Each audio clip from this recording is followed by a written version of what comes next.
दोस्तों नमस्कार, आदाब, सत श्री अकाल। मैं अजय शिंदे आप सभी का एचएचआई की मैनेजमेंट की ओर से और सारे सीनियर साथियों की ओर से आपका बहुत बहुत स्वागत करता हूं। फ्रेंड्स, आज बड़ी खुशी की इंफॉर्मेशन हमें मिली।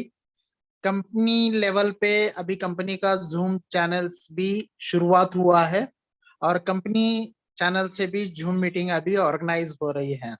तो आहिस्ता आहिस्ता हमारी कंपनी डिजिटलाइज भी हो गई है। फ्रेंड्स, आज के बारे में बताने से पहले कल के बारे में मैं आपको बता दूं। कल एमपी गुना से बहुत ही शानदार पर्सनालिटी सूरज मीना जी, बहुत ही शानदार पर्सनालिटी है, बहुत अच्छे स्पीकर्स है, बहुत अच्छे ट्रेनर्स हैं। कल उन्हें उन्हें सुनने का मौका हमें मिलेगा। और फ्रेंड्स, आज बड़ा अच्छा दिन है। जो शिशिर शर्मा जी, जो यूपी से है, अभी दिल्ली में वास्तव है उनका, क्राउन स्टार बन चुके हैं। जो इंडियन आर्मी में भी थे और डिवोर्स ऑफ बैंक में भी रह चुके हैं, एमएनसी बैंक में। और आज बहुत ही शानदार तरीके से आज एचएचआई के बिजनेस को बिल्ड कर रहे हैं। बहुत अच्छे ट्रेनर्स भी है, ब्रिज सिस्टम के स्टूडेंट्स भी हैं, वहां पे भी उन्होंने गोल्ड पिन अचीव किया था। और बहुत शानदार पर्सनालिटी है। आज काफी सारी चीजें उनसे जानने की, समझने की हमें आज इंफॉर्मेशन मिलेगी। तो फ्रेंड्स, ज्यादा समय ना वेस्ट करते हुए मैं हम सब की एक्साइटमेंट के साथ शिशिर शर्मा जी को इनवाइट करते हैं। शिशिर जी, आप को होस्ट हो, आप आपके कैमरा को और माइक को ऑन कर सकते हैं और आज की मीटिंग को आप शुरुआत कर सकते हैं। आपका बहुत बहुत स्वागत सारे हिंदुस्तान के परिवार की ओर से। Thank you, sir. Thank you. Welcome Am sir. I audible, sir? Yes yes yes, Okay. Right, okay. Thank you, sir. Thank you, Shinde sir, for this warm welcome. और आपकी मीटिंग्स हम लोग काफी टाइम से रेगुलरली अटेंड करते आ रहे हैं all over India. I hope जितने भी व्यूअर्स भी अभी हैं हमारे साथ। और मेरा बड़ा सौभाग्य है कि आज आपके इस कड़ी में एक और सेशन है जिसमें मेरे को मौका मिला है और आपने मेरे को चुना है। So thank you for that. Welcome sir, और वेलकम। आपकी इतनी जबरदस्त लीडरशिप है महाराष्ट्र में। आप हैं, सयाजी पाटिल हैं, उधर जितेंद्र प्रजापति जी हैं, और ऐसे ही ना जाने कितने सारे डायनामिक लीडर्स हैं जिनकी टीम ने पूरा सेंट्रल और वेस्टर्न इंडिया में बड़ा जबरदस्त कमांड संभाला हुआ है। So thank you so much.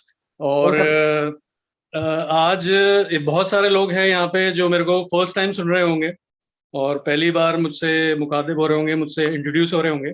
तो उनके लिए मैं एक छोटा सा ब्रीफ इंट्रोडक्शन अपने बारे में बता देता हूँ। मेरा नाम शिशिर शर्मा है और प्रोफेशन से मैं एक्स आर्मी ऑफिसर हूँ। और यूपी में मेरा परवरिश हुई, मेरी एजुकेशन, मेरा बैकग्राउंड यूपी से बिलोंग करता है बेसिकली। और काफ़ी उसका हिस्सा दिल्ली में भी हमने गुजारा है और एजुकेशन भी वहाँ से ली है। और ग्रेजुएशन, पोस्ट ग्रेजुएशन करने के बाद में I joined Indian army in the short service commission, OTA Chennai. और आर्मी से आने के बाद में, because it was a short service commission, तो टेन्योर वहाँ पे 6 years का रहता है। और इंडियन आर्मी से आने के बाद में आई जॉइंड डॉयचे बैंक, क्योंकि आर्मी से आने के बाद में मैंने जर्मन लैंग्वेज में भी स्पेशलाइजेशन किया। So I joined Deutsche Bank, जो कि एक जर्मन बैंक है, एज एन इन्वेस्टमेंट बैंकर, और उसमें भी कुछ टाइम मैंने काम किया। And then I move to market research segment, because German language का स्पेशलाइजेशन था। तो आई जॉइंड एन एमएनसी। एक एमएनसी मैंने ज्वाइन की गुड़गांव में, जहां हम लोग मार्केट रिसर्च में काफ़ी सारे प्रोजेक्ट्स कैरी आउट करते थे। उसके भी बारे में मैं आपको बताऊंगा, जो कि शायद बहुत सारे लोग जो आज हमारे एचएचआई परिवार में हैं उनके लिए भी हेल्पफुल होगा। So this is how I move from army to banking and then into market research.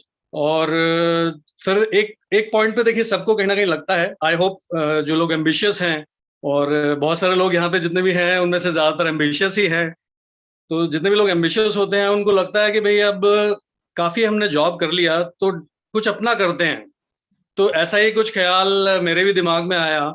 और 2019 में I started with my own business after quitting from my job, after resigning my market research career. और इस बीच में और बहुत सारी चीज़ें हुई। उसके बारे में मैं बाद में आऊंगा। तो जब अपना बिजनेस स्टार्ट किया, traditional business, so I started with distribution business. Market में डिस्ट्रीब्यूशन में बहुत सारी कंपनीज और प्रोडक्ट्स अवेलेबल हैं, तो हमने भी अपना एक डिसीजन लिया और इस तरीके से डिस्ट्रीब्यूशन बिजनेस स्टार्ट कर दिया। लेकिन सब इतना आसान नहीं था। जब देखा कि भाई बिजनेस में हम एंटर हो गए, तो बहुत सारे चैलेंजेस जो कि शायद जॉब में नहीं होते हैं, वो बिजनेस में आ जाते हैं। बिकॉज वहां आपको एक ओनरशिप लेनी पड़ती है। आप सक्सेसफुल या अनसक्सेसफुल जो भी होते हैं, वो आप खुद होते हैं, और सारे डिसीजंस आपको खुद लेने पड़ते हैं। तो वो चीज वहां पर पता चली कि हाँ भाई, बहुत सारे चैलेंजेस हैं बिजनेस में भी। सो उसी दौर में मेरे फ्रेंड, मेरे इस बिजनेस में मेरे अपलाइन मेंटर और बहुत अच्छे मित्र आशीष शर्मा जी से मेरी मुलाकात हुई 2019 में। तो उन्होंने एक्चुअली हम लोग जो है काफी समय से एक दूसरे के टच में थे। आई थिंक 20 इयर्स के अप्रोक्सीमेटली हमें हो चुका है एक दूसरे के साथ में, 15 to 20 इयर्स। और जब मैं स्टूडेंट टाइम में अपना एजुकेशन ले रहा था, तो उस समय मेरा पहला इंट्रोडक्शन हुआ था नेटवर्क मार्केटिंग से। I am talking about year 1999, आज से लगभग 20-21 साल पहले। तो एक बहुत बड़ी मल्टीनेशनल कंपनी आई थी जो कि डायरेक्ट सेलिंग में थी और नेटवर्क मार्केटिंग में थी। तो वो इंडिया में इंट्रोड्यूस हुई, और एज अ स्टूडेंट मेरे ही एक फेलो स्टूडेंट ने, जो कि जर्मन साथ में सीख रहे थे, उन्होंने बताया कि भाई ऐसे ऐसे कंसेप्ट आया है। So we went and we saw that concept, और मुझे बहुत अच्छा लगा। बिकॉज देखिए, स्टूडेंट टाइम में क्या होता है कि हमारे को एक इनकम का सोर्स चाहिए होता है। तो आई थॉट कि this is a very good income potential, और एफर्ट ही तो करना है, मेहनत ही तो करनी है, और वहां से इनकम होगी। सो समहाउ आई स्टार्टेड। लेकिन फिर जैसा उस दौर में होता है कि बहुत सारी चीजों में दिमाग होता है, तो फोकस वहां से 1 साल के बाद हट गया। Then again, I got introduced with the leader from network marketing industry in 2002. और मुझे उन्होंने एक अमेरिकन कंपनी जो कि नेटवर्क मार्केटिंग का ग्रैंडफादर भी कहा जाता है हमें, उसमें इंट्रोड्यूस किया गया। और वहीं पर मेरी मुलाकात हुई आशीष शर्मा जी से। तो आशीष शर्मा जी क्योंकि बहुत अच्छे व्यक्ति थे और मेरे बहुत अच्छे मित्र थे, और उनकी बहुत गजब पर्सनालिटी है, तो उन्होंने जब मेरे को ये बिजनेस दिखाया 2019 में, तो मैंने कहा सर आप कह रहे हैं तो why not, I mean let's start it. कह तो दिया, साइन अप कर दिया बिजनेस। लेकिन जैसा आप लोगों के साथ भी होता होगा और बहुत सारे लोगों ने किया भी होगा अपने क्लाइंट्स के साथ में, बिजनेस ज्वाइन कर लिया लेकिन काम कुछ नहीं किया। 1 साल निकल गया, और आशु जी मेरे को हमेशा बताते थे कि भाई ये चीज आ रही है, ये चेंजेस आ रहे हैं, ये फंक्शन है, ये मीटिंग है, ये सेमिनार है, और हम भी बड़ी स्मार्टली सुनकर इधर से सुनते थे, उधर से निकाल देते थे। आगे आगे इस पे बात करेंगे। तो 1 साल इस तरीके से निकल गया, और कुछ नहीं हुआ बिजनेस में, क्योंकि होना ही नहीं था जब हम इंटरेस्टेड नहीं थे, सीरियस नहीं थे। लेकिन एक बात माननी पड़ेगी जो कि बहुत सीखने वाली भी है, कि मेरे जो अपलाइन हैं आशु जी, उन्होंने मेरे को कभी फोर्स नहीं किया। उन्होंने मेरे को कभी ये नहीं कहा कि भाई आप ऐसा करिए या क्यों नहीं कर रहे हैं या क्या करना चाहिए। He always supported me, he just passed on the information, और एक उन्होंने वो कम्युनिकेशन बना के रखा। He just kept on sharing the information. और फाइनली फिर वो टाइम आता है जब 2020 में नवंबर में हम एक प्रोग्राम अटेंड करते हैं HHI का ही, जो कि कसौली में रखा गया था, और वहां पर लॉन्चिंग थी, रिकॉग्निशन था, और जितने भी लीडर्स हैं ऑल ओवर इंडिया से HHI के वो सब आए हुए थे। तो वहां जाकर मेरे को आशु जी की जो अपलाइन है, the great great business leader in HHI, आशीष नरेश जी, उन्होंने एक बात कही। उन्होंने कहा शिशिर जी, आप इस बिजनेस को कर तो सकते हैं, लेकिन अगर आप कर नहीं रहे हैं तो इसका मतलब अभी तक आपने डिसाइड नहीं किया। तो ये बात मुझे कहीं ना कहीं दिल में लगी भी, और सोचने पे मजबूर भी किया कि वाकई में कह तो सही रहे हैं कि अगर थोड़ा सा भी एफर्ट किया जाए, और सक्सेस वहां पे देख ही चुके थे क्योंकि ऑल ओवर इंडिया से लीडर्स आए हुए थे। So finally I took a decision कि भाई अब जो ये कह रहे हैं उसी हिसाब से हमारे को कुछ ना कुछ तो करना पड़ेगा। So within 1.5 month we did all the effort and the decision, और फाइनली फिर क्राउन अचीव किया जनवरी 2021 में। और तब पता चला कि भाई दिल्ली से we did the first crown, और it is all because of Ashu ji और आशीष जी जो हमारे मेंटर हैं। और कहीं ना कहीं पवन जी से भी बहुत मोटिवेशन मिला, बिकॉज नवंबर में ही हम लोग लुधियाना हेड ऑफिस गए, जहाँ पे पवन जी से मुलाकात हुई, संतोष जी से मिलने का मौका मिला, और कंपनी गया, मैंने हेडक्वार्टर देखा, तो एक फेथ बिल्ड हुआ कि हाँ, मतलब ये भले ही नेटवर्क मार्केटिंग बिजनेस है, लेकिन ये एक सीरियस कंसेप्ट है। मतलब यहाँ पर एक बहुत जबरदस्त काम हो रहा है, और बहुत सीरियस लोग इसमें इन्वॉल्व हैं। और संतोष जी से मिलने के बाद, पवन जी से मिलने के बाद मुझे लगा कि नहीं, this is something serious and this is very big, तो हमें भी उसी सीरियसनेस के साथ में इसमें इन्वॉल्व होना पड़ेगा।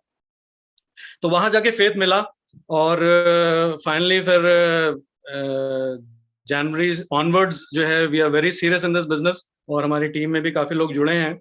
और आप में से बहुत से ऐसे लोग होंगे यहाँ पे जिनको किसी ने अपने साथ में जोड़ा होगा, या तो वो फ्रेंड्स होंगे या रिश्तेदार होंगे या मिलने जुलने वाले होंगे। तो आप लोग अभी एनालाइज कर रहे होंगे, कुछ लोग बिजनेस में आ गए होंगे, कर भी रहे होंगे, लेकिन सीरियस नहीं होंगे। तो यहाँ पर मैं आपको एक चीज बताना चाहता हूँ कि देखिए, नेटवर्क मार्केटिंग बिजनेस एक बहुत बड़ी इंडस्ट्री है।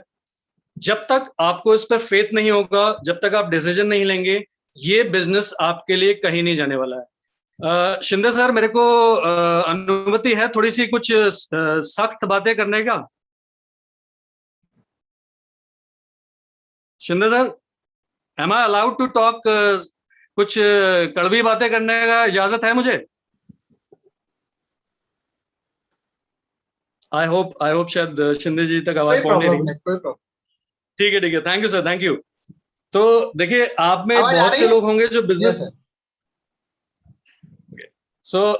आप में से बहुत से लोग होंगे जो बिजनेस में होंगे, लेकिन मुझे नहीं लगता आपकी सीरियसनेस लेवल कहाँ पर है, आपका बिजनेस कहाँ पर है। लेकिन अगर आपको इस बिजनेस पे फेथ नहीं है, अगर आपको नेटवर्क मार्केटिंग या डायरेक्ट सेलिंग बिजनेस पे फेथ नहीं है, तो ये एचएचआई बिजनेस आपके लिए कहीं नहीं जाने वाला। तो आपका फेथ होना बहुत जरूरी है, विश्वास होना बहुत जरूरी है।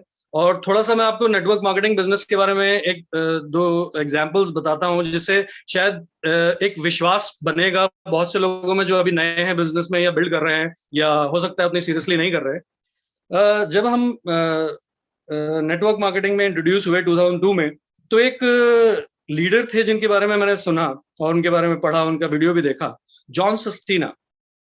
जॉन सस्टीना फाइनेंशियल एडवाइजर थे उस टाइम पे अमेरिकन गवर्नमेंट में। आप सोचिए कि मतलब एक ऐसा व्यक्ति जो कि अमेरिका की गवर्नमेंट को भी फाइनेंशियल एडवाइस देता था। तो उन्होंने क्या किया, उन्होंने बहुत सारे बिजनेसेस का एनालिसिस किया, और उन बिजनेस का एनालिसिस करने के बाद में उन्होंने कुछ 9 बिजनेसेस ऐसे थे जिनको रिकमेंड किया करने के लिए, जो कि उनके हिसाब से एक फुल प्रूफ बिजनेस प्लान था। और ना सिर्फ उन्होंने रिकमेंड किया, देखिए यहाँ सबसे ज्यादा इंपॉर्टेंट बात है जानने वाली, कि उन्होंने ना सिर्फ रिकमेंड किया, बहुत से लोग सिर्फ बताने के लिए बता देते हैं, उन्होंने रिकमेंड भी किया, और साथ में ही वो सारे 9 के 9 बिजनेसेस आज उनके पास में हैं भी, उनको वो बना रहे हैं, उनसे अर्निंग कर रहे हैं। जिसमें उन्होंने पहली चीज बताई कि आपके पास अगर तेल के कुएं हैं तो वो बहुत ही सिक्योर्ड बिजनेस और इनकम है, बहुत अच्छी इनकम आएगी, रॉयल्टी इनकम आप जनरेट करेंगे वहां से। अगर आपके पास में शिपिंग एंड माइनिंग का बिजनेस है, बहुत ही जबरदस्त बिजनेस है, फुल प्रूफ बिजनेस है अगर आप उसको सही तरीके से करते हैं तो।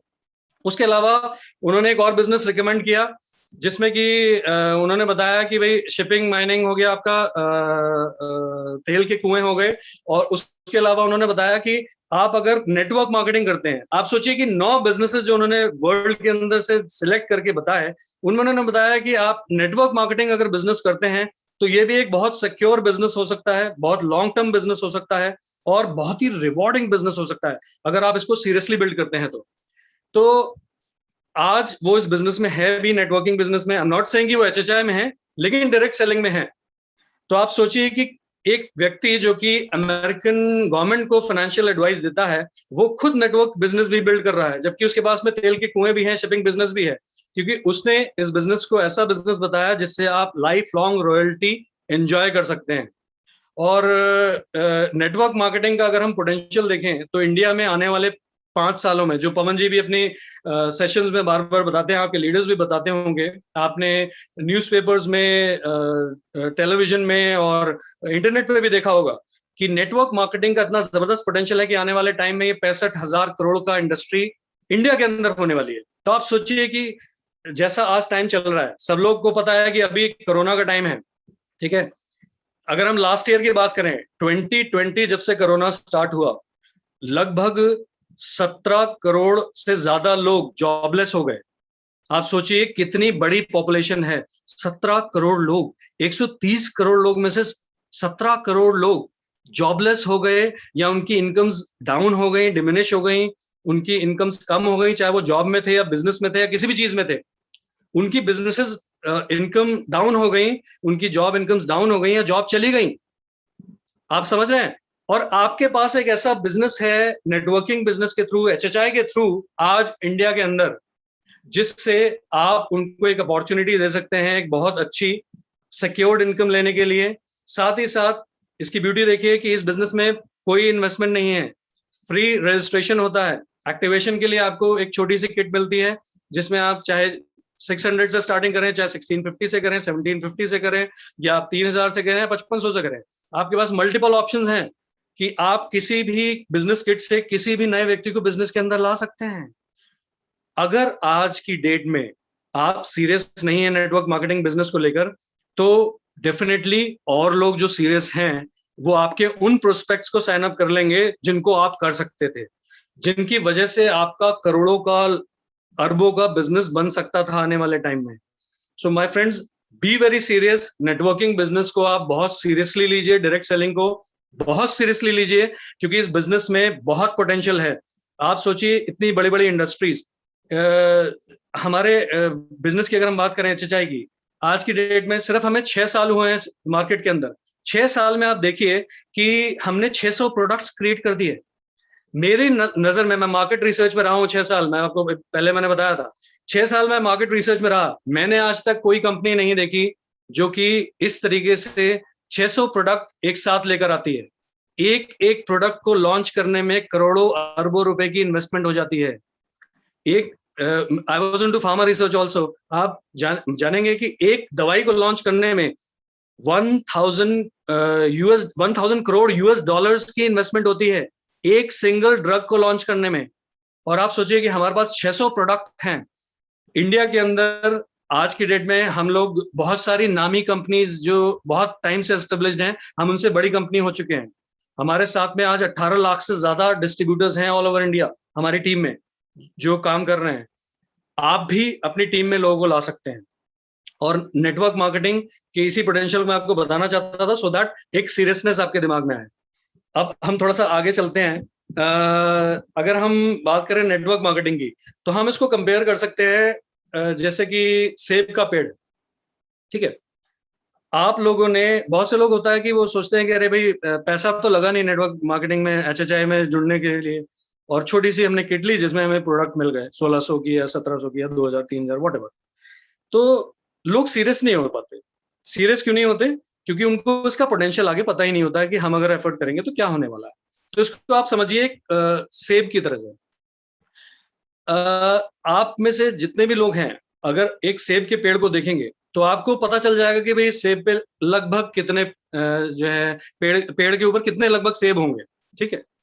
लेकिन आप में से किसी को भी अंदाजा नहीं होगा कि एक सेब जो पेड़ से निकलेगा, उस सेब में से कितने पेड़ निकल सकते हैं, और उन पेड़ में से कितने सेब आएंगे, और उन सेबों में से कितने पेड़ निकलेंगे। So network marketing is just like that, कि आप एक बीज लगाते हैं, उसका पेड़ बनेगा, उसमें लोग लीडर्स बनेंगे, लीडरशिप लेंगे, सीरियस होंगे, और उनमें से कितने लोग ऐसे हो जाएंगे जो बहुत बड़े फलदार पेड़ बनेंगे, जो लोग क्राउन एम्बेसडर्स, क्राउन्स और पता नहीं किस किस लेवल पर जाएंगे। और आपको आपकी जनरेशंस को एक रॉयल्टी इनकम क्रिएट करने का मौका मिलेगा। So look at the potential, और इसको समझिए और सीरियसली बिल्ड करिए। जो भी लोग आज इसको पार्ट टाइमली कर रहे हैं या सीरियस नहीं है, सो आई वुड रिक्वेस्ट कि very take this business very seriously, और इसको एक बहुत अच्छे बिजनेस की तरह से बिल्ड करिए। अब कुछ 4 चीजें ऐसी हैं जो मुझे लगता है कि इस बिजनेस के लिए बहुत इंपॉर्टेंट है, ठीक है। पहली चीज है फेथ, जिसकी मैंने अभी बात करी, कि अगर आपको विश्वास नहीं है तो ये बिजनेस आपके लिए कहीं नहीं जाने वाला। आई एम सॉरी टू से, मैं कड़वी बात करूंगा कि आप अगर विश्वास नहीं करते अपने भगवान पर, अपने ईश्वर पर, अपने ऊपर, खुद के ऊपर, इस बिजनेस के ऊपर, इस कंपनी के ऊपर, जो आपको इस बिजनेस में लेकर आया, यानी कि आपकी अपलाइन, मे बी आपके मेंटर या जिससे भी आप रिलेट करते हैं अपने बिजनेस में, जो आपसे पहले इस बिजनेस में आया है, अगर आपको इनमें से किसी भी चीज पर फेथ नहीं है, किसी भी एक चीज पर भी फेथ नहीं है, तो फिर ये बिजनेस आपके लिए कहीं नहीं जाना। कड़वी बातें मैं आज करूंगा, लगेंगी बहुत लोगों को, लेकिन माय डियर फ्रेंड्स, आप किसी भी लेवल पे होंगे और अगर आपका फेथ कहीं डगमगा गया है किसी भी इन चारों में से किसी भी चीज से, तो ये बिजनेस आपके लिए कहीं नहीं जाने वाला। लेकिन हाँ, अगर आपको फेथ है अपने भगवान पर, अपने ऊपर, इस कंपनी पर, इस कंपनी के जितनी भी लीडरशिप है उनके ऊपर, अपने अपलाइंस पर, तो आपके लिए बिजनेस हर वो चीज कर सकता है जो आप सोचते हैं, जिसके बारे में आप कुछ भी ड्रीम करते हैं। Then we come to dream. Faith अगर है तो आप ये मान लीजिए कि आपका चाहे जो भी सपना हो, मैं उन सपनों की बात नहीं करता जो आप रात में सोते हुए देखते हैं या सुबह उठते हैं तो वो गायब हो जाते हैं। मैं उन सपनों की बात कर रहा हूं जिनके ना होने से, अगर वो आपकी जिंदगी में पूरे ना हो तो आपको फर्क पड़ता है। आप में से बहुत सारे लोग ऐसे होंगे जो कि आज कोरोना के टाइम में ऐसा सोचते होंगे कि भाई हमारी इनकम बढ़ जानी चाहिए, है ना। बहुत सारे लोगों को इससे इफेक्ट भी पड़ा होगा, सबकी इनकम्स पे इफेक्ट पड़ा है। बहुत सारे लोगों के लेवल्स नहीं हुए होंगे, कुछ लोगों के ट्रेडिशनल बिजनेस इफेक्ट हो गए होंगे, कुछ लोगों की जॉब्स पे इफेक्ट पड़ गया होगा, कुछ लोगों की फैमिली इनकम पे पूरा फर्क पड़ा होगा, ठीक है। लेकिन अगर आप सोचते हैं कि भाई ड्रीम है मेरा एक ऐसा ड्रीम जो कि टेंजिबल है। टेंजिबल का मतलब क्या होता है? ऐसा ड्रीम जिसको आप आंक सकते हैं। मतलब आप अगर सोचे कि भाई मुझे बहुत खुशी मिल जाए, तो खुशी का कोई पैमाना नहीं है, किसी के लिए खुशी का कुछ महत्व है, किसी का कुछ मायना है। लेकिन फॉर एग्जाम्पल, अगर आपको लगता है कि भाई आज से 1 साल बाद मेरा बच्चा है, उसको मुझे अच्छे स्कूल में डालना है, उसके लिए मुझे 2 लाख रुपए की जरूरत पड़ेगी उसकी इनिशियल फीस के लिए, या कॉलेज में डालना है, तो क्या वो पैसा मेरे पास है? That can be one of your dreams. आप में से कुछ लोग यंग होंगे जिनको अभी फोकस होगा कि भाई हमारी मंथली इनकम क्रिएट हो, मे बी 20,000 की, 25,000 की, 30,000 की। तो ऐसी मंथली इनकम आपकी ड्रीम हो सकती है। बहुत से ऐसे लोग होंगे जो पहले से कुछ काम कर रहे हैं, एस्टेब्लिश हो चुके हैं, उनकी हो सकता है ड्रीम हो कि भाई एक अच्छी सी गाड़ी लेनी है। That can be a tangible dream. वो आपका एक सपना हो सकता है। या फिर मे बी किसी का ड्रीम घर हो सकता है, किसी का ड्रीम विदेश यात्रा हो सकता है, मे बी ऐसी किसी जगह पे जाना। वेनिस यूरोप की बहुत अच्छी सिटी है जिसकी पेंटिंग है पीछे मेरे। तो ऐसे कोई ड्रीम्स जिनकी कोई वैल्यू हो, जिनके ना होने से आपकी जिंदगी में फर्क पड़ता हो, ऐसा कोई ड्रीम आपके पास होना बहुत जरूरी है। देन फेथ, जिसकी हमने अभी बात करी। उसके अलावा होप। बहुत से लोग चाहते बहुत कुछ है लेकिन उनको उम्मीद नहीं रहती। उनको लगता है कि पता नहीं भाई हमने ऐसा सोच तो लिया लेकिन शायद ये हो नहीं पाएगा। उनको उम्मीद नहीं रहती, होप नहीं रहती कि आगे क्या होगा। और माय डियर फ्रेंड्स, मैं आपको एक बहुत इंपॉर्टेंट बात बता रहा हूं। आप में से जितने भी लोग यहाँ पर अगर सोचते हैं कि मेरा ये सपना है और मैं करंट जो अपना काम करता हूं उससे मैं वहां नहीं पहुंच पाऊंगा और इस वजह से मैं अपनी होप छोड़ दूं, मैं अपनी उम्मीद छोड़ दूं, सो आई एम सॉरी टू से कि आपका ये जो अप्रोच है वो गलत है। इसको चेंज कीजिए। आज की करंट सिचुएशन से अपनी ड्रीम्स को मत आंकिए। वो ड्रीम को इतना इंपॉर्टेंट अपने लिए बना लीजिए, इतना जरूरी बना लीजिए कि उस ड्रीम के बिना आपकी जिंदगी नहीं चल पाएगी। जब वो लेवल आपका आ जाएगा, जब वो इंटेंसिटी, वो जज्बा आपके अंदर आ जाएगा उस ड्रीम को लेकर, तब आपके लिए वो ड्रीम काम करना शुरू करेगा। डेफिनेटली, मतलब ड्रीम सिर्फ काम नहीं करेगा। होप हो गया, फेथ हो गया और हमने ड्रीम भी ले लिया, लेकिन अल्टीमेटली जो लास्ट चीज आती है वो क्या है? एक्शन। बहुत से लोग हम सपने बहुत बड़े बड़े देखते हैं कि अरे मतलब हमारे जो लीडर हैं पवन अरोड़ा जी, उनके जैसी इनकम आ जाए, 70 लाख की इनकम आ जाए महीने की, या प्रजापति जी जैसी इनकम आ जाए, शिंदे जी जैसा हमारा लेवल हो जाए। लेकिन आप लोग क्या करते हैं? एक्शन नहीं करते। अभी बहुत सारे लोगों ने एक्सक्यूज बनाया होगा लॉकडाउन का कि भाई लॉकडाउन चल रहा है तो भाई लॉकडाउन में तो अब हम कहीं जा नहीं सकते, किसी से बात नहीं कर सकते। लेकिन बहुत सारे आप में से स्मार्ट लोग होंगे जिन्होंने बखूबी अपने सोशल मीडिया का इस्तेमाल किया होगा, सोशल मीडिया से लोगों को कॉन्टैक्ट किया होगा और बहुत सारे लोगों को साइन अप भी कर लिया होगा। जिसका एक एग्जाम्पल मैं भी आपको दे सकता हूँ इसी लॉकडाउन के पीरियड में मैंने एक डिस्टेंट साइनिंग की दूसरे स्टेट में, through phone, through online payment systems, और हमारी टीम ने भी, बहुत सारे लोगों ने ऐसा किया। और तो स्मार्ट लोग क्या करते हैं कि एक्शन करते हैं, और इसमें कोई इंपॉर्टेंट ये नहीं है कि आप कितने पढ़े लिखे हैं, आपका क्या एक्सपीरियंस है, आपका क्या एजुकेशन लेवल है। सिर्फ और सिर्फ अगर आप एक्शन करते हैं, जैसा आपका आप लाइन बताते हैं वैसा करते हैं, और जैसा ये सिस्टम बताता है वैसा करते हैं, तो डेफिनेटली HHI बिजनेस आपके लिए बहुत जबरदस्त रिजल्ट लेके आएगा। और जो वो ड्रीम्स आप सोचते हैं, उन ड्रीम्स को पूरा करने के लिए आपके लिए बहुत मजबूत और बहुत लॉन्ग टर्म व्हीकल बनेगा। इस पे मेरे को एक स्टोरी याद आती है जो मैंने पहले भी एक दो बार शेयर की है, और वो मैं आज आप लोगों के साथ में शेयर करना चाहूंगा कि आसाम सुना होगा आप सब लोगों ने, हमारा एक स्टेट है, बहुत ब्यूटीफुल स्टेट है नॉर्थ ईस्ट में। और असम में जोरहाट एक जगह है। तो जोरहाट में एक व्यक्ति, बेचारा यंग लड़का, 1979 की मैं बात कर रहा हूँ, 19 साल का एक यंग लड़का, और वहां पर जोरहाट में बहुत जबरदस्त बाढ़ आती है। ये मैं रियल स्टोरी की बात कर रहा हूँ, ये कोई मैं फिक्शनल या कुछ ऐसी स्टोरी की बात नहीं कर रहा। तो जोरहाट के अंदर एक बहुत जबरदस्त बाढ़ आती है 1979 में, और सारे लोगों के लिए वो एक नॉर्मल चीज थी, बिकॉज असम में बाढ़ आती रहती है, ब्रह्मपुत्र नदी हमेशा उफान पर रहती है और अक्सर बाढ़ आ जाया करती है।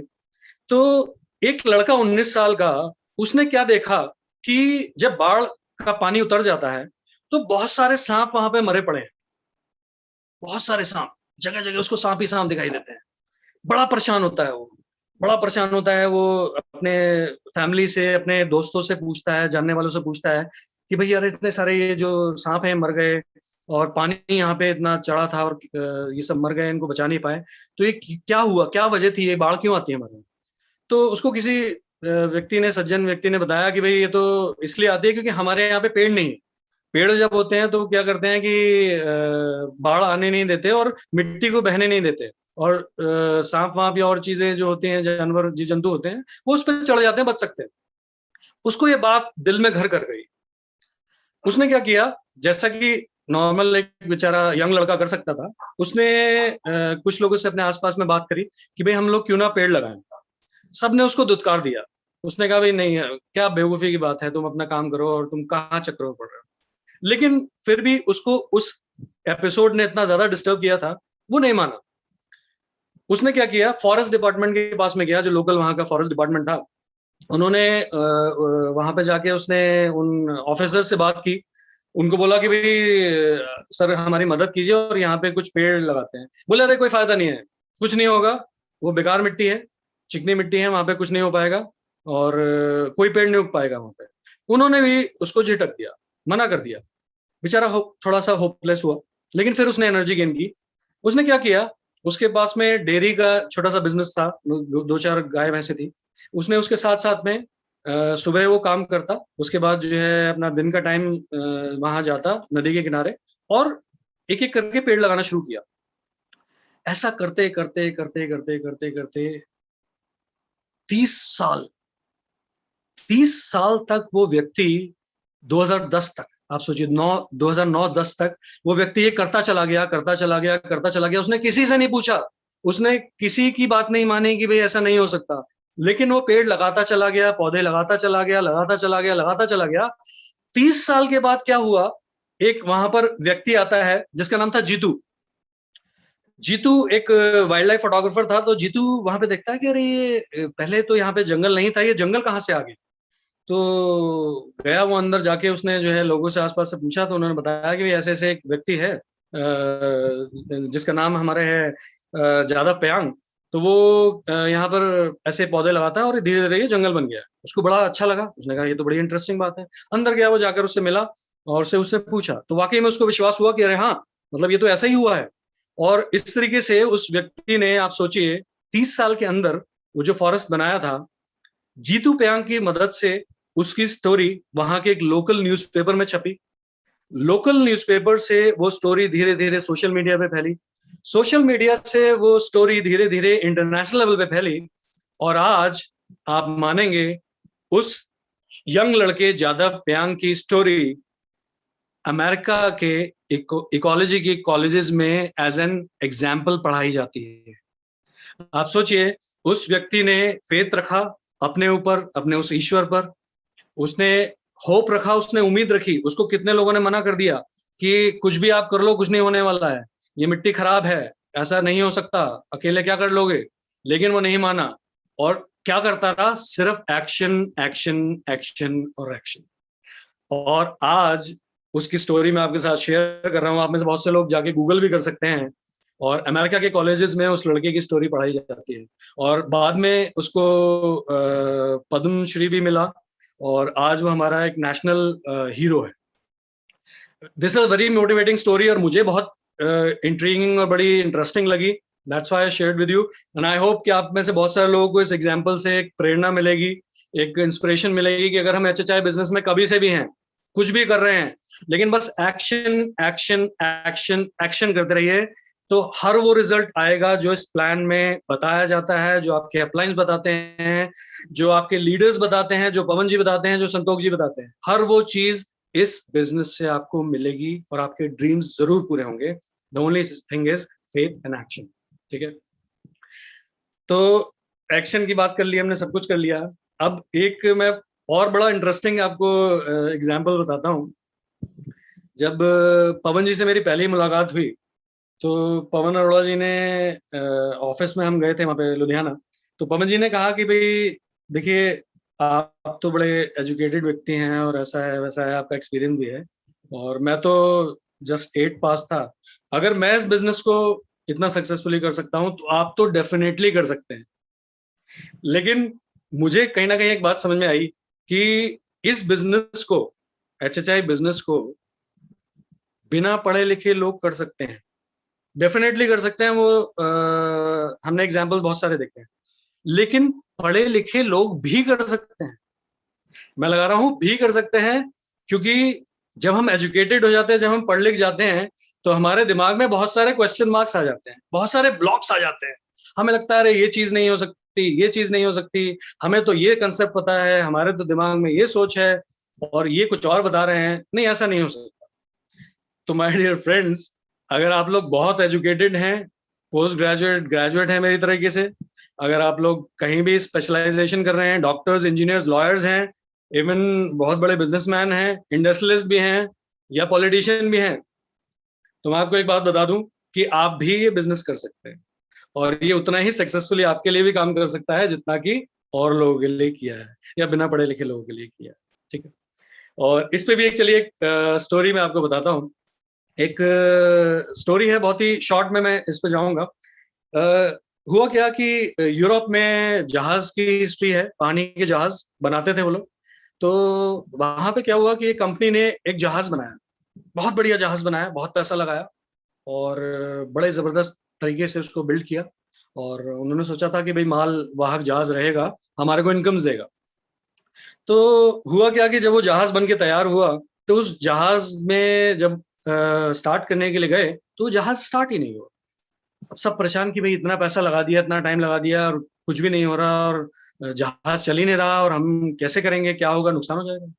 तो जो उस कंपनी के मालिक थे, उन्होंने क्या किया कि अपने इंजीनियर से कहा कि भाई ऐसा करिए कि आप ऑल ओवर स्टेट में ढूंढिए, यहाँ पे कोई भी हमारा जो सबसे बढ़िया इंजीनियर हो जो उसको ठीक कर सकता है, उनको बुलाइए। वो आए, सब लोग आए, उन्होंने अपना इंस्पेक्शन किया, पूरा टाइम लगाया, 2-3 दिन इंस्पेक्शन किया, लगभग 20-25 दिन लगा दिए, कुछ नहीं हुआ, जहाज स्टार्ट नहीं हुआ। अब सब परेशान कि भाई अरे ये तो सारे इंजीनियर्स फेल हो गए। उन्होंने कहा भी ऐसा करते हैं कि सब हम नेशनल लेवल के पूरे अपने देश में जो सबसे बढ़िया इंजीनियर है उसको बुलाते हैं। बहुत पढ़े लिखे और बड़े बढ़िया वाले इंजीनियर्स को उन्होंने बुलाया। 1 महीना वो भी इंस्पेक्शन करते रहे, सब कुछ उन्होंने अपने चीजें अप्लाई कर दी, लेकिन वो जहाज स्टार्ट नहीं हुआ। अब फाइनली जो कंपनी के मालिक थे, उन्होंने कहा भाई ये तो बहुत तगड़ा नुकसान हो गया, बहुत जबरदस्त नुकसान हो गया। उन्होंने अपने मैनेजर से कहा कि भाई मुझे लगता नहीं कि ये चल पाएगा, इतने सारे बड़े बड़े इंजीनियर्स ने इसको ट्राई करके देख लिया और ये जहाज नहीं चल पाया, तो मुझे लगता है कि इसको अब हमें डिसमेंटल करके और इसके पुर्जों को इस्तेमाल करके कुछ और काम में ले लेना चाहिए। तो उसके मैनेजर ने कहा कि सर ऐसा करते हैं कि एक आइडिया मेरे पास है, उसको भी ट्राई करके देख लेते हैं। तो उन्होंने कहा भी क्या आइडिया है? उन्होंने कहा सर यहीं पर हमारा एक लोकल मैकेनिक है, जो कि छोटी मोटी पनडुब्बियां और जो नदी बोट्स आती हैं उनको ठीक करता है। तो एक बार उसको बुला के भी देख लेते हैं। तो मालिक ने कहा भाई ये देखो मुझे तो समझ में नहीं आता, आपको अगर ठीक लगता है तो आप बुला लीजिए और अपनी तसल्ली करके देख लीजिए। तो वो गए उसको बुलाने के लिए मैकेनिक को। तो मैकेनिक ने कहा कि सर आप मुझे क्यों बुलाना चाहते हैं, मैं तो एक छोटा सा मैकेनिक हूँ, मुझे तो ज्यादा वो नहीं है।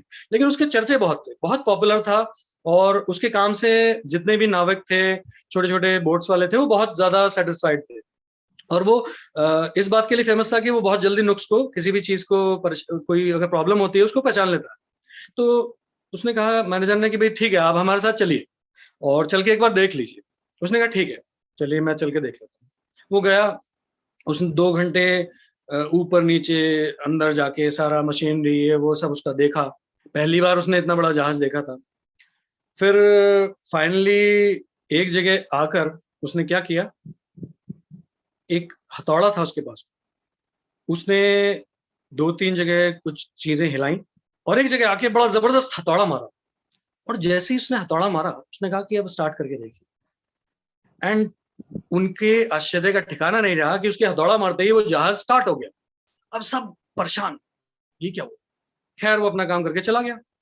और अगले दिन फिर जो कंपनी के मालिक थे उन्होंने कहा भाई उससे पूछ लो कि उसकी फीस कितनी हुई, उसका क्या मेहनताना हुआ जो उसने काम किया ये। तो मैनेजर साहब ने जो है जाके फिर पूछा उससे कि भाई तुम्हारे कितना मेहनताना हुआ उसका। बोला सर मेरा जो मेहनताना है वो $20,000 है।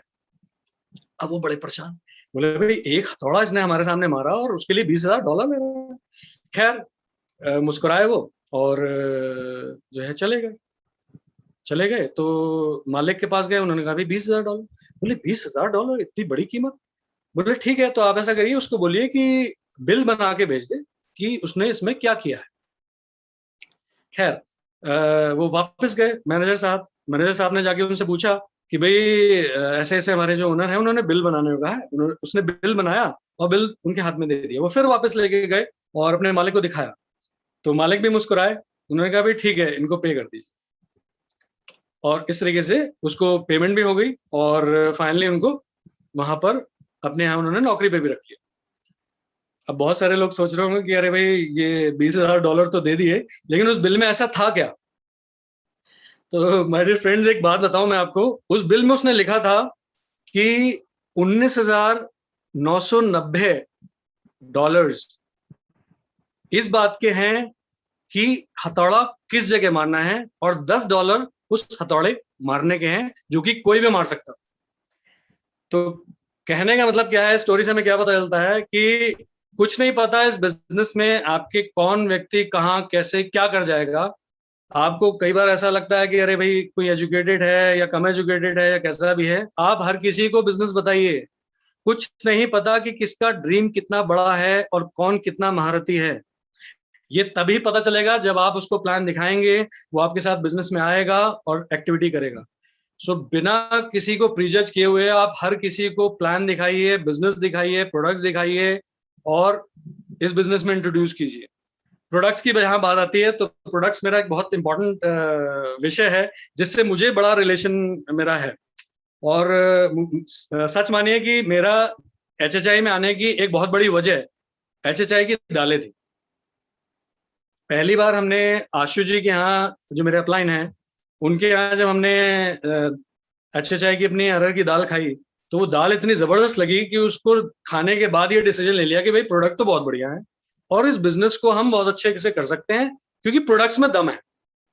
तो प्रोडक्ट्स की जहां तक हम बात करें, प्रोडक्ट्स का इस्तेमाल करना बहुत जरूरी है।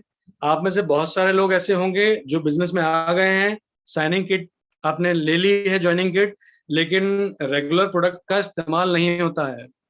मुझे पता है, आपके लीडर्स को भी पता है, शिंदे जी को भी पता है, प्रजापति जी को भी पता है, सयाजी पाटिल जी को भी पता है, जितने भी लीडर्स हैं सबको पता है।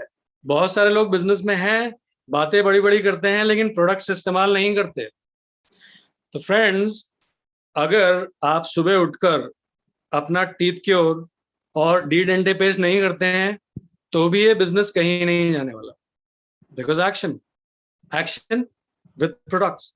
अगर आप अपने प्रोडक्ट्स इस्तेमाल नहीं करते हैं तो आप अपने साथ धोखा कर रहे हैं, जो लोग आपके साथ बिजनेस में आए हैं उनके साथ धोखा कर रहे हैं।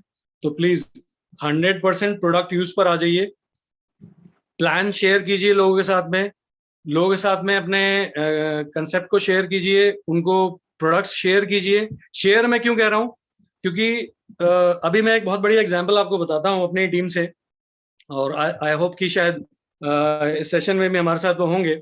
हमारी टीम में एक व्यक्ति हैं जिनका नाम है विकास जैन, बहुत बढ़िया डायनामिक पर्सन है। और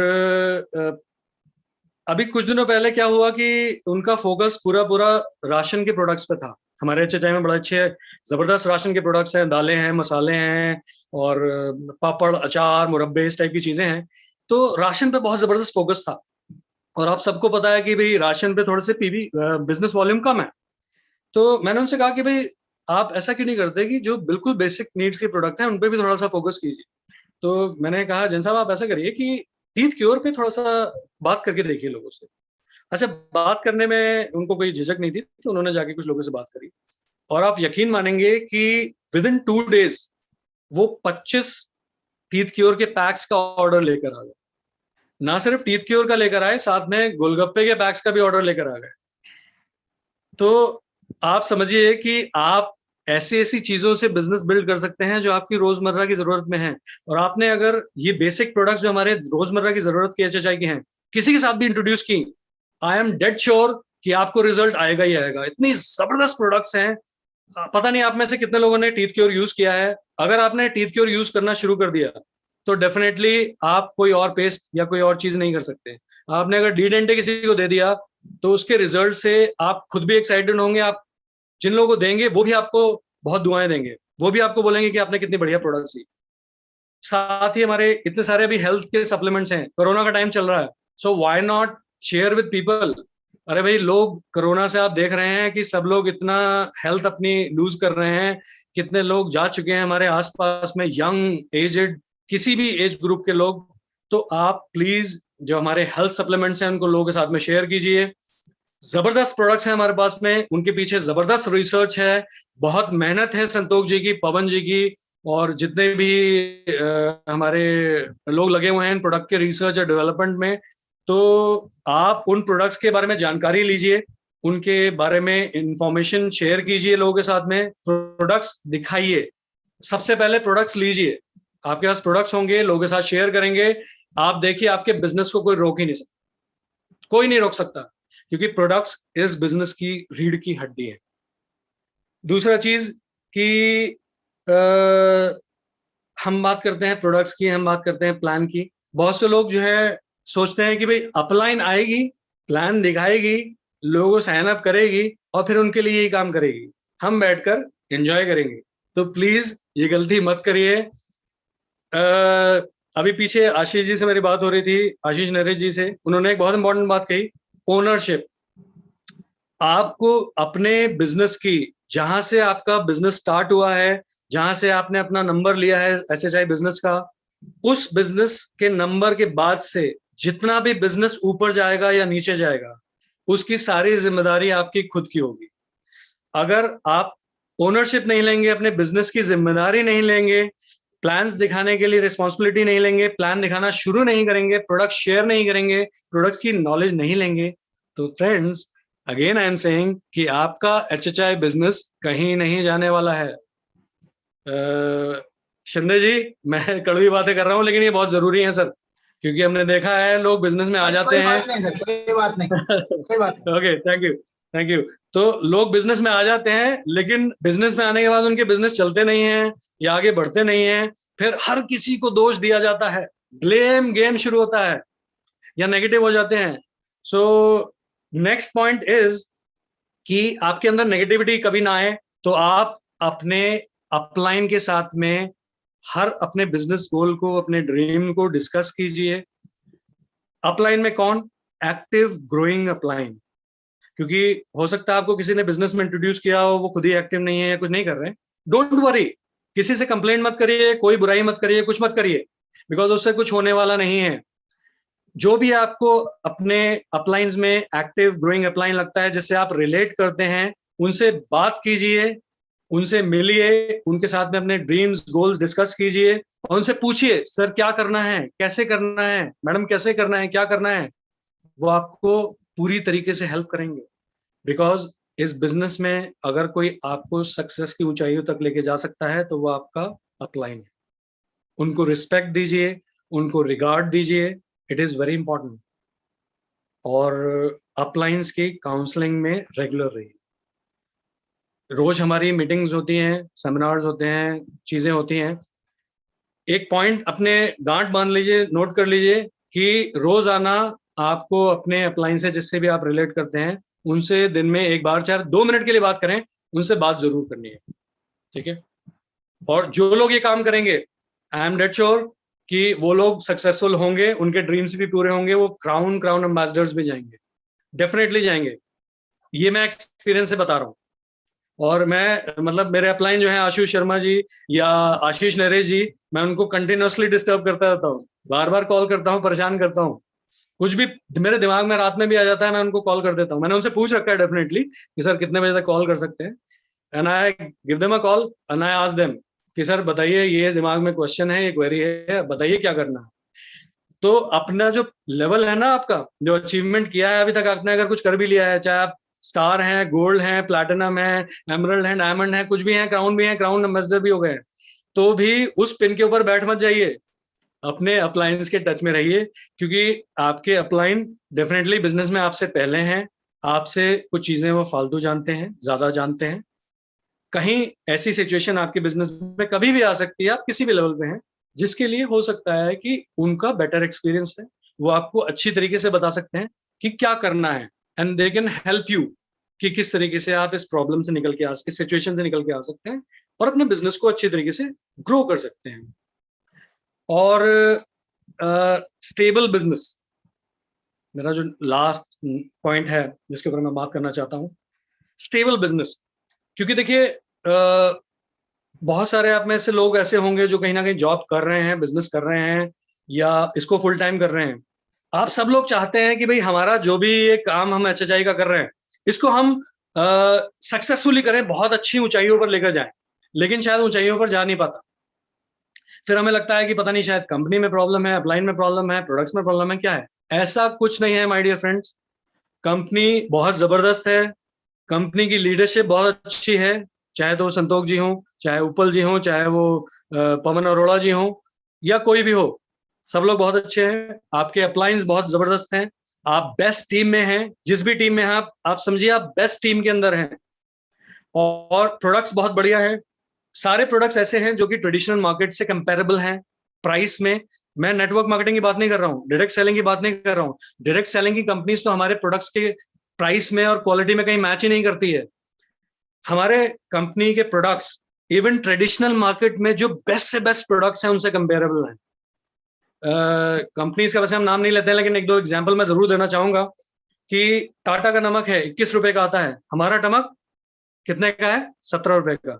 ऑफर वगैरह अगर आप सब कुछ इंक्लूड करें शायद उससे भी कम चला जाएगा। आप सोचिए हम मार्केट प्लेयर, जो मार्केट लीडर है इस कैटेगरी में, हम उससे टक्कर ले रहे हैं प्राइस में, हम उससे क्वालिटी में टक्कर ले रहे हैं। हम अगर बात करें मसालों की, मसालों में वी आर द बेस्ट। हमारे पास में बेस्ट क्वालिटी के most reasonable most attractive packing में मसाले हैं। चाहे तो वो हल्दी की बात करें, अजवाइन, जीरा, या कोई और भी मसाला, हमारा मिर्ची है, या अभी तो और भी कसूरी मेथी आ गई है, जलजीरा आ गया, बहुत सारी चीजें आ गई है। तो हर एक प्रोडक्ट कंपेरेबल है, आप जाके देखिए, स्टडी कीजिए। तो इनमें कहीं भी कोई प्रॉब्लम नहीं है। प्रॉब्लम कहाँ आती है, जहां हम कुछ चीजें फॉलो नहीं करते। उसमें सबसे इंपॉर्टेंट है रिलेशनशिप। किसी भी बिजनेस को बिल्ड करने के लिए सबसे इंपॉर्टेंट है रिलेशनशिप। अगर आपकी रिलेशनशिप अपने फ्रेंड्स, अपनी फैमिली, अपने अपलाइंस, अपने मेंटर्स के साथ में अच्छी नहीं है, अपने डाउनलाइंस के साथ में अच्छी नहीं है, तो बिजनेस ये कहीं नहीं जाने वाला है। कुछ कुछ गलतियां हैं जो हम कर देते हैं कभी कभी बिजनेस में। आपके साथ में टीम होगी, बहुत सारे लोग होंगे बिजनेस में, कुछ लोगों के साथ में, कुछ लोगों के साथ में कम लोग होंगे, 10, 15, 20, 25, 50, 100, 1000, 1500, 2000। देखिए फ्रेंड्स, ये लोगों का बिजनेस है।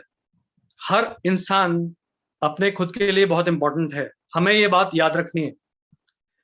कभी कभी क्या होता है कि हम कुछ ऐसी बातें बोल जाते हैं जो लोगों के दिल में लग जाती है, उनको बुरी लगती है। हमें वो बातें नहीं करनी है।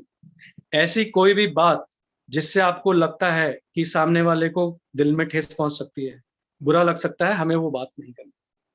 पॉजिटिव बात करिए, अच्छी बात करिए, जो भी आपको उनमें क्वालिटीज लगती हैं। हो सकता है उनमें लाख बुराइयां हो, आपकी डाउनलाइन में, आपके अपलाइन में, आपके फ्रेंड्स में, आपके सर्कल में, लेकिन आप उनकी पॉजिटिविटी की बात करिए।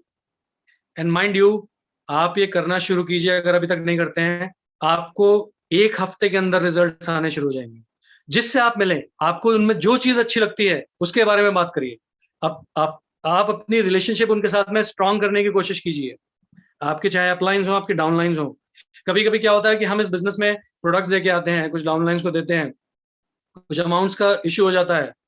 कभी भी उनको टॉन्ट मत करिए। हम ये गलती कर देते हैं, मैंने भी की है, हम ये गलती करते हैं, तो प्लीज ये गलती मत करिए। क्योंकि कुछ नहीं पता होता है कौन व्यक्ति कब, कहाँ, कैसे, क्या डिसीजन लेगा और बिजनेस को स्काई रॉकेट लेके जाएगा। तो प्लीज लोगों के साथ में एक बहुत अच्छी, एक कॉर्डियल रिलेशनशिप बना के रखिए। उनको प्यार कीजिए, उनको अपनी फैमिली समझिए और उनके साथ में एक बहुत बढ़िया रिलेशनशिप, स्ट्रांग मजबूत रिलेशनशिप कायम कीजिए। एडिफिकेशन बहुत इंपॉर्टेंट है। एडिफिकेशन का मतलब है कि मैंने जो अभी आपको बताया कि अच्छी बातें बोलिए, तारीफ कीजिए। कभी कभी क्या होता है कि हम किसी बात पे अपने अपलाइन से, अपनी डाउनलाइन से नाराज होते हैं, परेशान होते हैं, मनमुटाव होता है, लेकिन उसके बारे में कहीं भी जाके किसी तीसरे व्यक्ति से बात मत कीजिए। जिससे आपको कोई परेशानी है, कोई प्रॉब्लम है, आप डायरेक्टली जाके उनसे बात कीजिए। अगर आपको अपने अपलाइन से प्रॉब्लम है, कोई बात उन्होंने कह दी है, आपको नहीं समझ में आई या बुरी लगी, आप जाके सीधा उनसे बात कीजिए। प्लीज किसी क्रॉस लाइन से, किसी डाउन लाइन से, किसी और तीसरे व्यक्ति से मत कीजिए। आपके डाउन लाइन में कोई व्यक्ति आया है, आपको लगता है कि भाई अभी वो सीख नहीं पाया है, सीख रहा है, या बहुत सारी चीजें जो आप उनको करना चाहते हैं, कहना चाहते हैं, वो नहीं कर पा रहे हैं, तो उनको टाइम दीजिए, उनको ग्रो होने में मदद कीजिए। ठीक है, उनको कभी भी कमेंट मत करिए, टॉन्ट मत करिए। Help them grow. उनकी पॉजिटिव चीजों को बाहर लाइए, उनको एक माहौल दीजिए। As a mentor, as a leader, आपका फर्ज है कि आपके साथ में, आपके फेथ पर जो लोग बिजनेस में आए हैं, आपकी ही रिस्पॉन्सिबिलिटी है कि आप उनको अपने साथ में लेकर जाएं और बिजनेस की छोटी छोटी चीजें सिखाएं। ठीक है, then we get to the next point, gratitude. Gratitude एक बहुत ही इंपॉर्टेंट चीज है और इसको सीखना बड़ा मुश्किल भी नहीं है, लेकिन बड़ा मुश्किल भी है।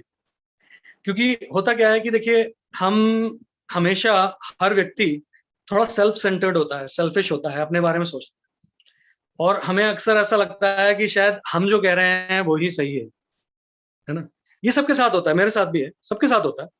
लेकिन फिर भी हर वो व्यक्ति जो आपकी लाइफ में कहीं भी, कोई भी आपको सपोर्ट करता है, आपको फैसिलिटेट करता है, आपको मदद करता है, आपको कोई चीज प्रोवाइड कराता है, हमेशा उसका आभार प्रकट कीजिए, उसके लिए ग्रैटिट्यूड शो कीजिए।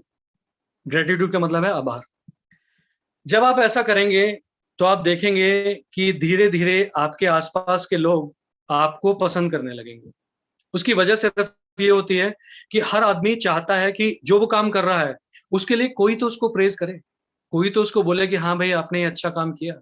नहीं तो अक्सर क्या होता है, ज्यादातर लोग हर किसी को नीचा दिखाने की कोशिश करते हैं, हर किसी को पुट डाउन करने की कोशिश करते हैं।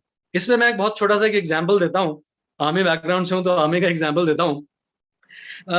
आर्मी के हमारे एक जनरल हुए थे, चार्ल्स प्लम। तो चार्ल्स प्लम यूएस जनरल थे और इनफैक्ट एयरफोर्स में थे, और वियतनाम वॉर के टाइम पे उन्होंने बहुत इंपॉर्टेंट रोल अदा किया था, और बाद में वो अरेस्ट भी हुए और काफी टाइम जेल में भी रहना पड़ा, and then he came back. तो एक बहुत हिस्टोरिक फिगर है चार्ल्स प्लम। तो ग्रेटिट्यूड से मुझे ये एग्जाम्पल याद आया। तो चार्ल्स प्लम जब लड़ाई के दौरान अपने लड़ाई के मैदान में थे, तो क्या हुआ कि उनका जो एयरप्लेन था उस पर एक रॉकेट ने हिट किया और उनका एयरप्लेन नीचे गिरा। नीचे जब गिरा तो वो अपना पैराशूट खोला, उन्होंने पैराशूट से नीचे आ गए, बाद में अरेस्ट हुए, जो भी कुछ हुआ दैट इज अ हिस्ट्री। लेकिन इस इंसिडेंट के काफी सालों के बाद, लगभग 15-20 सालों, 20-25 सालों के बाद क्या हुआ कि एक रेस्टोरेंट में वो बैठे हुए थे। तो रेस्टोरेंट में बैठे बैठे एक व्यक्ति उनके पास चल के आता है उनसे पूछता है कि sir are you captain Charlie, are you captain Charles?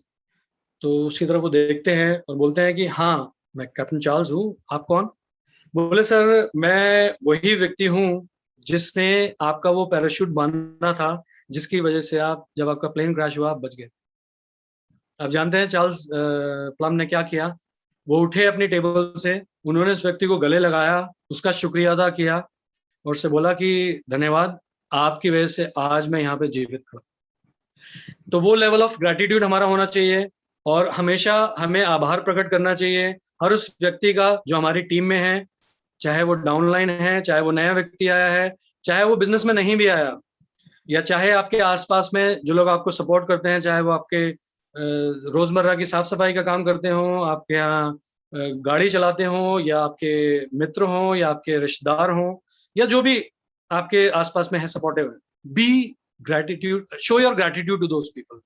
हमेशा आभार व्यक्त कीजिए, आभारी रहिए और लोग, कभी भी इगोइस्टिक मत रहिए, एटीट्यूड में मत रहिए। क्योंकि एक मैंने कहीं सेइंग सुनी थी कि जितना बड़ा जो फलदार वृक्ष होता है वो हमेशा झुका रहता है। तो जैसे जैसे आप इस बिजनेस में ग्रो करेंगे, आपको डाउन टू अर्थ रहना पड़ेगा, बहुत ही हम्बल, बहुत पोलाइट, लोगों के साथ मिलनसार, और हमेशा उनको सपोर्ट कीजिए, प्रेज कीजिए, हेल्पफुल रहिए। और कभी भी नेगेटिविटी दिमाग में कोई मत लाइए, क्योंकि नेगेटिविटी जो होती है वो बहुत हार्मफुल होती है। ऑल्दो नेगेटिविटी पे भी एक एग्जांपल मैं लास्ट शेयर करके फिर ये वाइंड अप करना चाहता हूँ। मेरे पास कुछ 2-4 मिनट हैं, शिंदे जी? बिल्कुल बात कर सकते हैं।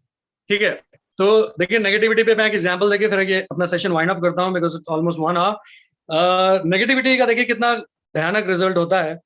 इस पे एक स्टोरी मुझे याद आती है। एक लड़की होती थी जो स्कूल में पढ़ती थी, बहुत गुस्सैल लड़की थी वो। तो उसके पेरेंट्स, उसके स्कूल वाले, उसके सब लोग बड़े आसपास के परेशान थे और बात बात पे गुस्सा हो जाया करती थी। घर में भी जो है बवाल कर देती थी, पूरा सब सर पे उठा लेती थी। पेरेंट्स बड़े परेशान थे, हर छोटी छोटी सी बात पे वो गुस्सा हो जाया करती थी। तो पेरेंट्स बड़े परेशान कि अभी तो छोटी सी है, अभी इतना गुस्सा करती है, आगे चल के क्या होगा। सब मतलब बड़े डिस्टर्ब, रिश्तेदार मित्र जो थे उनके आसपास के, सब लोग कहते थे कि भाई कुछ कीजिए। तो उन्होंने क्या किया कि फाइनली उन्होंने, एक ट्यूशन टीचर थी, उनसे डिस्कस किया कि भाई ऐसे ऐसे हमारी लड़की बहुत ज्यादा गुस्सा करती है, तो क्या आप हमारी कुछ मदद कर सकते हैं? उनके बारे में लोगों ने पहले से कुछ काफी स्टोरीज पता थी कि हाँ ये काफी हेल्पफुल है और ऐसे ऐसे बच्चों को हेल्प करती है। तो उन्होंने कहा ठीक है, आप भेज दीजिए। नेक्स्ट डे से पेरेंट्स ने वहां पर भेजना शुरू कर दिया। अब लड़की जब वहां पे गई तो उसका तो एटीट्यूड वही था। जैसे ही क्लास स्टार्ट हुई, थोड़ी देर में उसके साथ में जो बच्चे बैठे थे उनसे उसकी लड़ाई शुरू हो गई, हाथ पैर चलाने लगी वो। थप्पड़ मार दिया उसने हमारे अपने आसपास के दोस्तों को। तो सब बड़े परेशान हो गए। टीचर ने क्या किया, टीचर ने उसकी ये बात नोटिस की, कुछ नहीं कहा, प्यार से उसको क्लास के बाद में वो लेके गई। उन्होंने कहा बेटे ऐसा है कि देखिए, मैं जानती हूँ आपको गुस्सा आता है, बहुत गुस्सा आता है, मुझे भी आता था, लेकिन एक हम एक्सरसाइज करते हैं। मैं आपको कुछ एक्टिविटी दूंगी और उस एक्टिविटी के बाद अगर आपने कंप्लीट कर लिया तो मैं आपको बहुत अच्छा गिफ्ट दूंगी। जो उस लड़की को पसंद था, उन्होंने इस तरीके का कुछ गिफ्ट उसको बताया। छोटी सी बच्ची थी वो, 7-8 साल की, तो वो तैयार हो गई। तो उसने कहा कि ठीक है हम एक्टिविटी करते हैं। तो उन्होंने कहा कि ठीक है, अब देखो एक्टिविटी क्या है कि कल से जब भी आपकी क्लास स्टार्ट होगी और आपको जब जबरदस्त गुस्सा आएगा तो आपको क्या करना है, वहां से उठना है, जहाँ क्लासरूम है उसके पीछे की तरफ जाना है, वहां पे दीवार है, वहां पे कुछ कीले रखी हैं और हथौड़ी रखी है। आपको क्या करना है, जितनी बार आपको गुस्सा आएगा आपको जाना है कील वहां पे दीवार पर। आप ये जब आप ये करेंगे, आपको एक्टिविटी खत्म होने के बाद मैं आपको गिफ्ट दूंगी। लड़की ने ठीक है। अब नेक्स्ट डे जब क्लास स्टार्ट हुई तो जैसी लड़की को गुस्सा आया, उसको याद आया कि अरे मुझे तो गिफ्ट मिलने वाला है। तो लड़की ने क्या किया, उठ के गई, पीछे गई, जाके उसने कील उठाई, हथौड़ी से कील लगा के वापस आ गई। फिर थोड़ी देर में उसको गुस्सा आ गया किसी बात पर, फिर गई पीछे कमरे के, जाके उसने कील उठाई, दीवार पे ठोक दी। पहले दिन में उसने 10 से ज्यादा कीलें ठोक दी। नेक्स्ट डे फिर क्लास थी, फिर लड़की आई। लड़की को तो जैसे गुस्सा आता है, क्योंकि भाई हमारी तो नेगेटिव एनर्जी है, गुस्सा आएगा हमें, हम उस गुस्से में निकालेंगे। तो वो लड़की फिर से उठी, फिर गई, फिर जाके उसने वही किया, कील ली, ठोकी, वापस आ गई। नेक्स्ट डे उसकी जो कीलें थी वो लगभग 8 हो गई। अब तीसरा दिन जब आया, फिर वही हुआ, लड़की उठी, गई, जैसे गुस्सा आया उसने कील ठोकी, वापस आ गई। नेक्स्ट डे 5 कीलें हुई। क्यों? क्योंकि उसको लगा कि अरे मैं बार बार वहां पे जा रही हूँ, तो उसको थोड़ा सा थकान, इरिटेशन होने लगी, तो वो 5 कीलें ही नेक्स्ट डे में आई। ऐसे करते करते करते करते जब 10वां दिन हुआ तो एक भी कील वहां पर नहीं थी।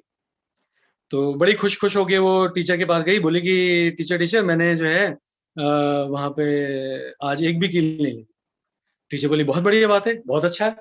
बोली अब भी देखिए एक्टिविटी पूरी नहीं हुई है, आपको क्या करना है, अब आपको हर दिन जब भी आपको गुस्सा आएगा, आपको वहां से जाकर एक कील निकाल ले, अगर होता है तो, नहीं होगा तो आप सारी कीलें निकाल।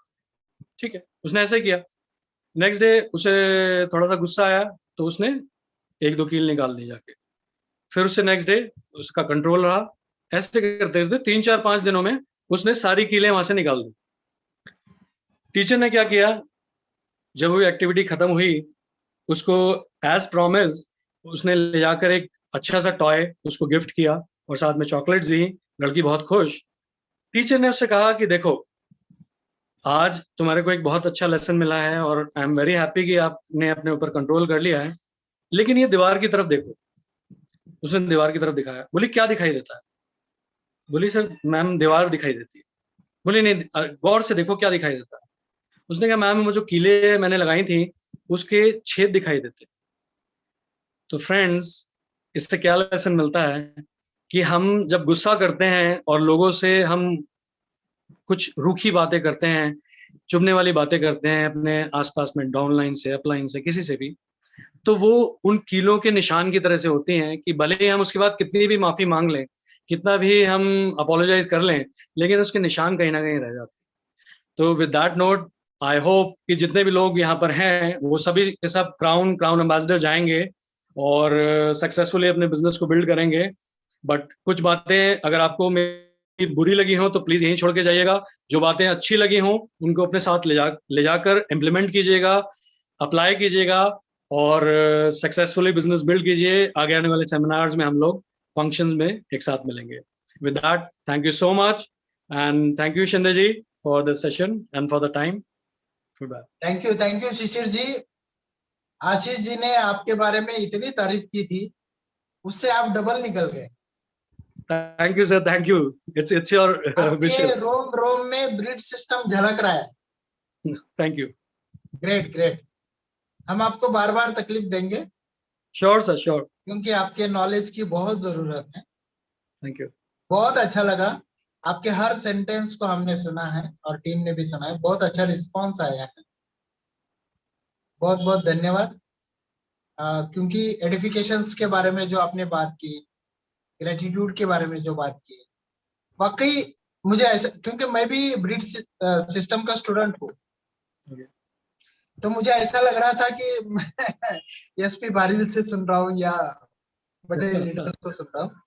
यस, ग्रेट ग्रेट, बहुत बहुत धन्यवाद। और आशीष जी भी बहुत डायनामिक पर्सनालिटी है, आशु जी भी है, और आप भी, इन्हें तीसरा चेहरा निकल कर आया है मेरे सामने। ग्रेट ग्रेट, जबरदस्त सर, उन्हीं से सीख रहे हैं हम, उन्हीं से सीख रहे हैं। यस यस, बहुत बहुत धन्यवाद आपको। Thank you, very good. Friends, ये थे शिशिर जी, बहुत शानदार पर्सनालिटी। कल हम मिलेंगे सूरज मीना जी के साथ, तो मिलेंगे रात को 8 बजे। तब तक के लिए धन्यवाद। जय चेचाई।